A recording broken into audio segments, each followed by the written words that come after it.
सामाजिक न्याय की लड़ाई लड़ रहे हैं नीतीश कुमार और आपकी पार्टी, या ये राजनीतिक पैंतरा है? जातीय जनगणना 2 बार तो आपने पास करा लिया सर्वसम्मति से विधानसभा में, अब ये 27 तारीख को बैठक क्यों? देखिए, सबसे पहले तो इसे राजनीतिक पैंतरा बताया जाना इस कालजयी निर्णय या एक ऐतिहासिक संकल्प को कंतर आंकने की कोशिश हो सकती है कुछ लोगों के लिए। लेकिन ये सच है कि समाजवाद और जिसके गर्भ से निकले नेता इस देश के अनेक राज्यों में जनादेश प्राप्त करके अलग अलग राज्यों में हुकूमत कर रहे हैं, जनता की सेवा कर रहे हैं। कहीं ना कहीं समाजवाद के पुरोधाओं ने भी समाज के सबसे कमजोर तबके के लोगों को विकास की मुख्य धारा में लाने की बात कही थी। उन्हें जमीन पर उतारने का काम नीतीश कुमार जी ने किया। उनके कई ऐसे फैसले हैं। अभी सुकेश जी ने बिल्कुल सही कहा कि ईबीसीज को यहाँ 18% का आरक्षण, 12% ओबीसीज को और 3% ईबीसी की महिलाओं को आरक्षण देकर महादलितों के लिए विशेष कई योजनाएं और उनको मुख्य धारा में मजबूती के साथ खड़ा करने के लिए उन्होंने कई कार्यक्रम भी चलाए। यह निर्णय कहीं से भी न विभाजनकारी है और न इसके राजनीतिक निहितार्थ से किसी को परेशान होने की जरूरत। जब सरकार ने, केंद्र सरकार ने, जिसकी अगुवाई बीजेपी कर रही है, साफ कर दिया है कि भाई हम जातीय जनगणना नहीं कराएंगे, प्रधानमंत्री कहते हैं इससे समाज और बटेगा, तो आप अपने ही सहयोगी को दोबारा क्यों फंसा रहे हैं? उन्होंने तो साफ कर दिया नहीं करवाना भाई।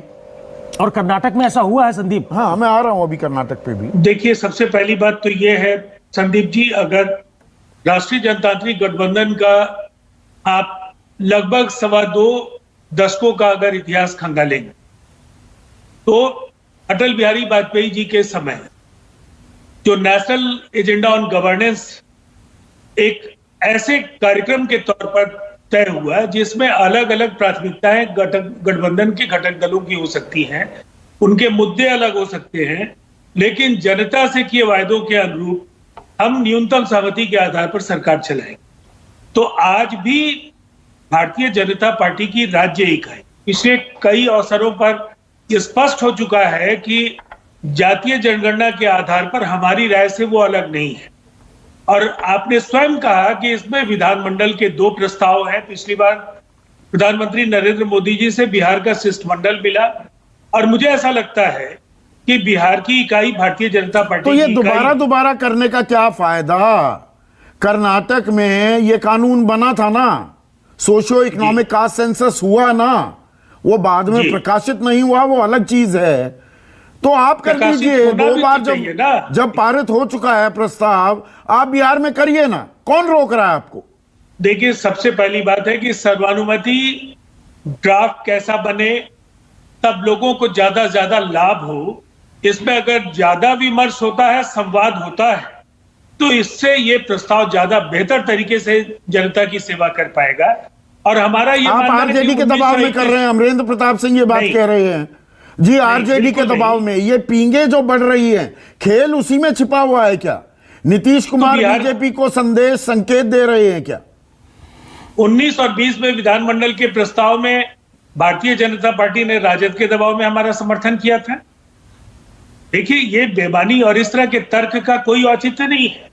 सबसे पहला सवाल है कि इसे डिवाइसिव एजेंडे के तौर पर तो देखा नहीं जा रहा। 1931 के बाद देश में 2011 में जातीय आधार पर जनगणना हुई, कास्ट डाटा जो उसमें अनियमितताओं का आधार बना करके रोका गया। हम ये मानते हैं कि पारदर्शिता के साथ सामने आए, और अगर सामने आए, जब हम प्रधानमंत्री जी की जाति बताते हैं, राज्यों के मुख्यमंत्री की जाति बताते हैं, विधानसभा में कितने सदस्य किस जाति के हैं ये बताते हैं, तो फिर जनता को क्यों नुकसान पहुंचे?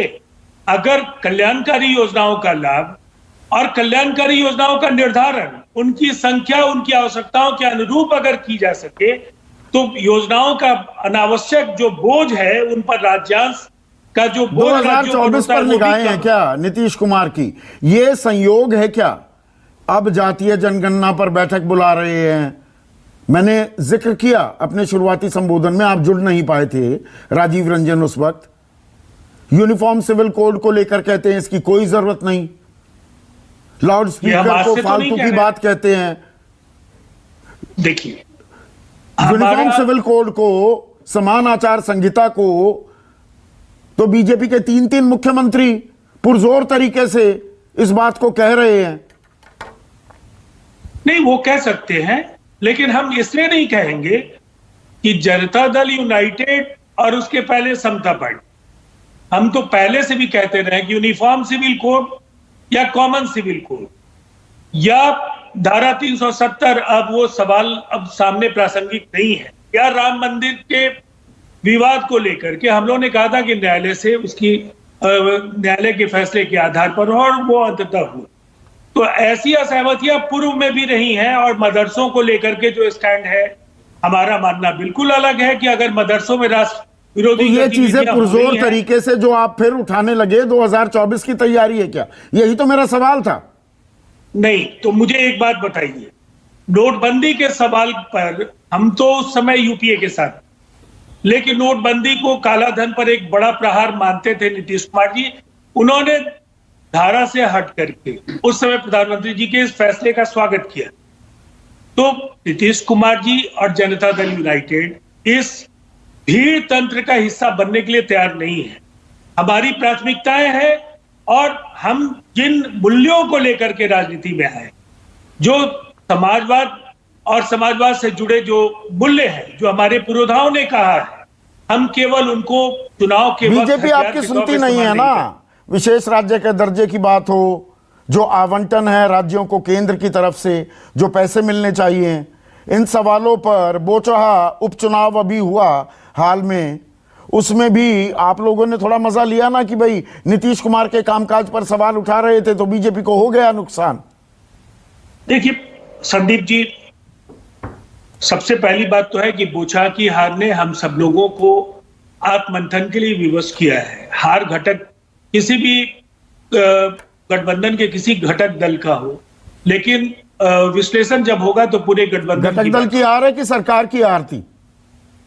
नहीं, मैं मानता हूं ये गठबंधन की हार थी। हाँ, गठबंधन में की। शामिल। हाँ, सरकार की हार क्यों हो? नहीं, सरकार नहीं, गठबंधन की ना। हाँ। बीजेपी की हार लेकिन- नहीं थी, ये जेडीयू बीजेपी गठबंधन की हार थी ना। निश्चित तौर पर अगर गठबंधन ने किसी सीट को किसी एक कॉन्स्टिट्यूएंट को दिया है, उस कॉन्स्टिट्यूएंट की अगर हार हुई है, तो ये पूरे अलायंस की हार है। लेकिन हमारा ये मानना है कि उसमें सीट शेयरिंग फॉर्मूला में किसके पहले किसके पास वो सीट थी, किसका जमीनी आधार वहां कितना मजबूत है, कई बार ये आंकड़े जमीन पर रह जाते हैं और जनादेश कुछ और आता है। लेकिन आम चुनाव में 2009 आपको मैं याद दिलाना चाहूंगा, बिहार में उपचुनाव बड़ी संख्या में सीटों पर हुए थे और हम लोग ज्यादातर सीटें हार गए। 2010 में का पराजय और प्रचंड जनादेश के साथ हम लोग सत्ता में काबिज फिर से हुए। तो इसीलिए इन मसलों के आधार पर गठबंधन की सेहत को जोड़ करके मत देखिए। ये बिहार में एक ऐसा नहीं, अवसर सेहत है से तो जहां- जुड़ेंगी ना बातें। आपके पूर्व अध्यक्ष और आपके केंद्रीय मंत्री, आपके कोटे के केंद्रीय मंत्री आरसीपी सिंह के बारे में अब ये खबर है कि नहीं, राज्यसभा नहीं भेजा जाएगा। 6 दिन से पटना में बैठे हैं, मुख्यमंत्री ने 6 सेकंड मिलने का भी वक्त नहीं दिया। गलत तो नहीं कह रहा मैं? देखिए, आपको ये जानकारी है कि पार्टी ने बिहार के लोकप्रिय मुख्यमंत्री नीतीश कुमार जी को अधिकृत किया इस निर्णय के लिए, और निर्णय के पहले कयासों और अटकलबाजियों पर किसी टिप्पणी का कोई औचित्य नहीं। नहीं, मैं पूछ रहा हूं ना आपसे कि आरसीपी नहीं। सिंह ने जी खुद बात कर ली, हम तो 2 केंद्रीय मंत्री चाहते थे, एक की बात हो गई, बीजेपी के ज्यादा नजदीक हो गए। अब बीजेपी ये के साथ असामान्य ज्यादा नहीं। नजदीक हो गए तो भैया नहीं देंगे राज्यसभा। कुछ ऐसा हो रहा है? देखिए- बड़ा सरलीकरण करके पूछ रहा हूं सवाल आपसे। नहीं, मैं बहुत ही सरल जवाब आपको देता हूं।